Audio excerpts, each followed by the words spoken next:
كم يبلغ عمق المحيط العالمي في حقيقة الأمر؟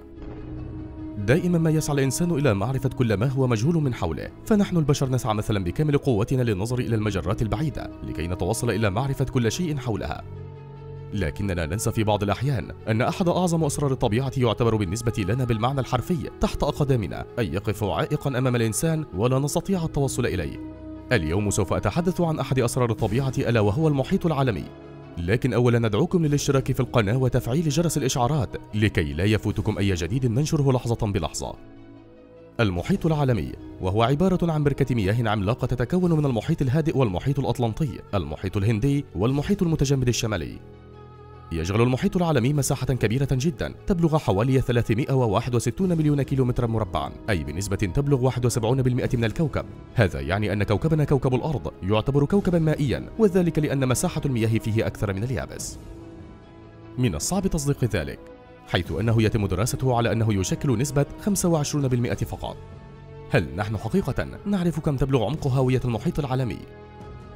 هذا هو موضوع فيديو اليوم، سأتحدث عنه خلال دقائق، فربما لم يكن الأمر بسيطا مثل ما يبدو لنا. تمكن الإنسان في الآونة الأخيرة من كشف أسرار كثيرة حول هذه البركة الهائلة، حيث استطاع أن يتوصل إلى أنه يوجد في هذه البركة الضخمة أنهارا حقيقية تحت المياه، والتي تتكون من غاز الميثان وكبريتيت الهيدروجين وغازات أخرى تسربت من خلال الشقوق. يوجد أيضا شلالة مياه توصلنا حتى الآن إلى عدد 7 شلالات، ويبلغ ارتفاع أضخم شلال فيهم حوالي 4000 متر. في بعض الأحيان يظهر في المحيط بحيرات ألبان، وطبقا لبعض المصادر فإنها تنتج نتيجة تراكم نوع من أنواع البكتيريا فتقوم بإنشاء وهم توهج الحليب في الماء. وجد العلماء في أعماق المحيطات العديد من المخلوقات الغريبة والمدهشة، مثل أثناء البحث في أعمق نقطة في المحيط العالمي وجد العلماء ضحايا لسمك يسمى أركموس، وهو عبارة عن سمك ضخم يشبه البجع ذو منقار كبير. كما وجدوا السمك الصياد ذو قصبة السنارة وله زعانف مضيئة حتى تمكنه من انتظار الفريسة فيتذوب بالطعام الخاص به. الجمبري السرعوف، والذي يقوم بالنقر بمخلبه فوق المحار، وبهذا يكون غذاؤه جاهزا. هذا يرجع إلى قوته، فالنقرة أي الضربة تساوي رصاصة من عيار 22. صادف العلماء في المحيط العالمي معجزات ليست أقل شأنا من المعجزات الكونية، فعلى سبيل المثال اكتشف علماء المدرسة السويسرية التقنية العليا في زيورخ وجود ثقوبا سوداء في الجزء الجنوبي من المحيط الأطلنطي، وهي عبارة عن قمع عملاقة للغاية. ومن وجهة نظر المحققين أن هذه القمع العملاقة مكافآت رياضية دقيقة جدا تقوم بامتصاص المياه بداخلها بالمثل، وكما تفعل الثقوب السوداء في الفضاء. فكل ما يقع في هذه القمع سواء بقايا مخلفات النفط أو بقايا الكائنات الحية وغيرها تختفي مرة واحدة وإلى الأبد. كما أن هذه القمع تدور باستمرار في دائرة مغلقة إلى أن تنقسم إلى جزيئات أخرى. بعد أن اكتشف العلماء مثل هذه الظواهر المعقدة، تبين لهم أن الإجابة على هذا السؤال، وهي كم يبلغ عمق المحيط العالمي، سهلة وبسيطة.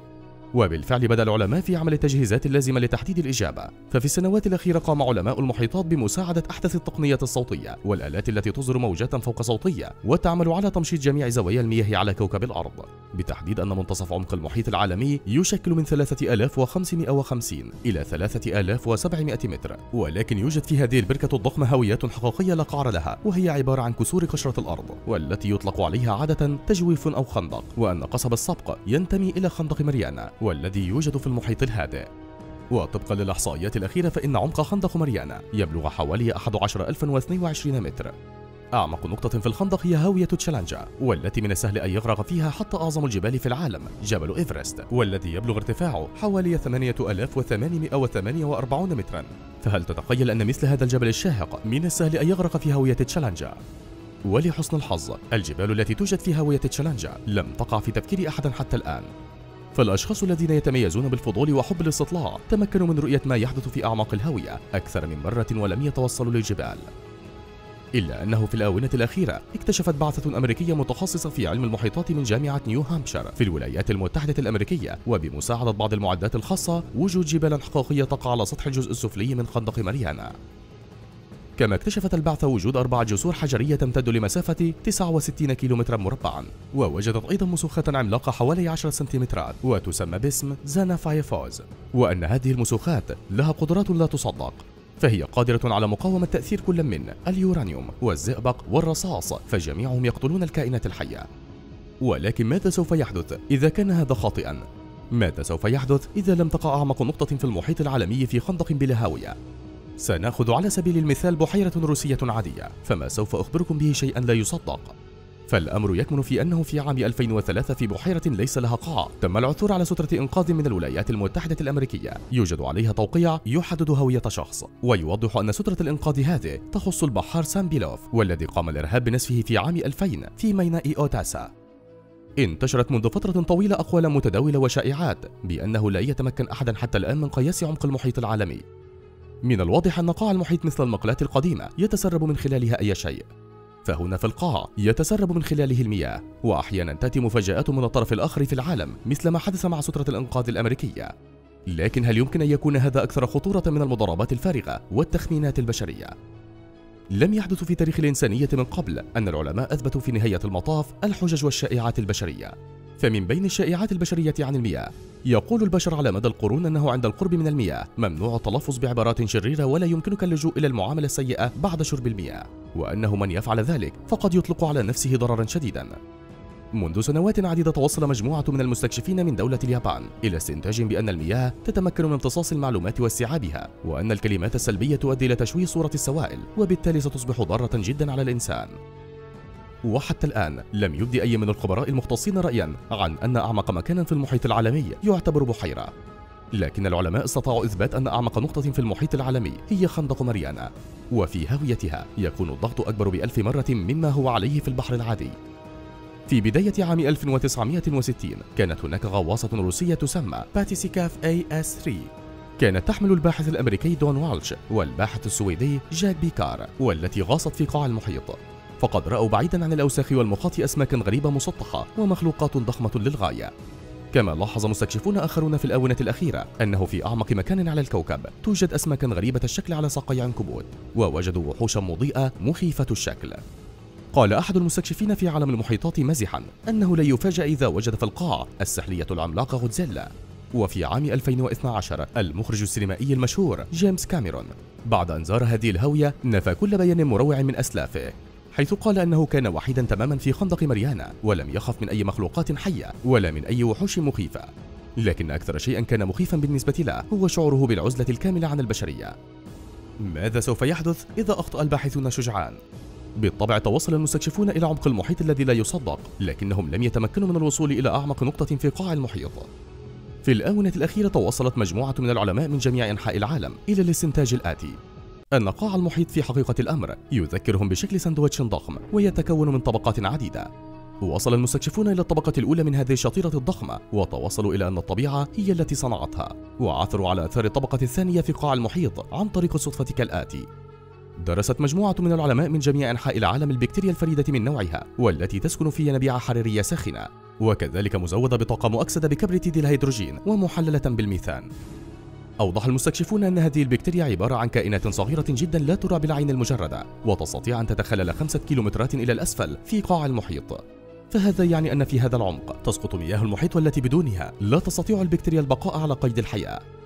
تمكن المستكشفون من الوصول إلى أنه في قاع المحيط يوجد أيضا بركة مياه ضخمة تشبه نظام الممرات الضيقة. هي عبارة عن خزانات مليئة بمياه المحيط. لا نستبعد أن تحت هذه الطبقة الثانية للمحيط والتي تشبه الساندويتش الضخم يوجد طبقة ثالثة أيضا. فكم عدد هذه الطبقات التي تمكن العلم من اكتشافها، وإلى أين تؤدي هذه الطبقات؟ من الصعب جدا تخيل ذلك، ولكن من الواضح أنه حتى الآن لم يتمكن العلماء من الوصول إلى أبعد هاوية في المحيط العالمي، فلا يجب عليهم البحث عن القاع الحقيقي للمحيط، ولأنه من المؤكد أنه صعب العثور عليها. الأمر يكمن في أن المحيط العالمي سوف يتبخر في يوم من الأيام.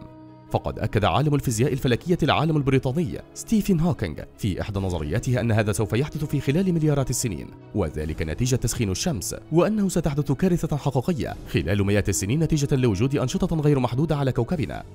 وإذا واصلنا في مثل هذه الأنشطة فقريبا جدا سترتفع درجة الحرارة على كوكب الأرض وبشدة، وسوف يصل تأثير الاحتباس الحراري إلى قوة لا تصدق. ستتبخر جميع المياه على سطح كوكب الأرض، وفي هذا الحين سيبقى قاع المحيط العالمي واضح جدا. لكن الإنسان لن يستطيع أبدا العيش في مثل هذه الظروف، فبمجرد النظر إلى الشمس الحارقة فلن يكون هناك إنسانا على وجه الأرض. ولكن ما الذي سوف يحدث إذا حدث العكس تماما؟ بدلا من الجفاف الذي سوف يحل على جميع أنحاء العالم سيأتي فيضانا عالميا. بالطبع سوف يتبخر المحيط العالمي في أي وقت وبأي حال من الأحوال، فهذا سوف يحدث قريبا.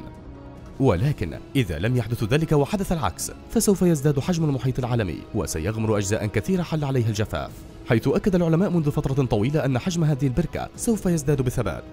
وفي عام 1992 ارتفع مستوى المحيط حوالي 8 سنتيمترات، وكانت الأسباب الرئيسية لهذا الارتفاع السريع ارتفاع درجة حرارة المياه، ذوبان الجليد على القطبين، القطب الشمالي والقطب الجنوبي.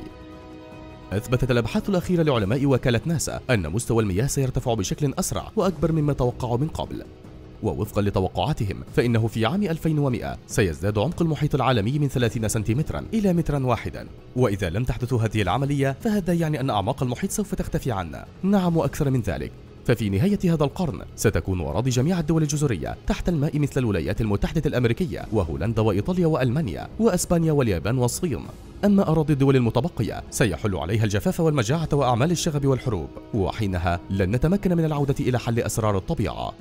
حسنا يا أصدقائي، لم تخبرونا رأيكم عن هذا الموضوع بعد؟ أخبرونا في التعليقات، ولا تنسوا الاشتراك في القناة وتفعيل جرس الإشعارات ليصلكم كل جديد. شكرا للمشاهدة وإلى اللقاء.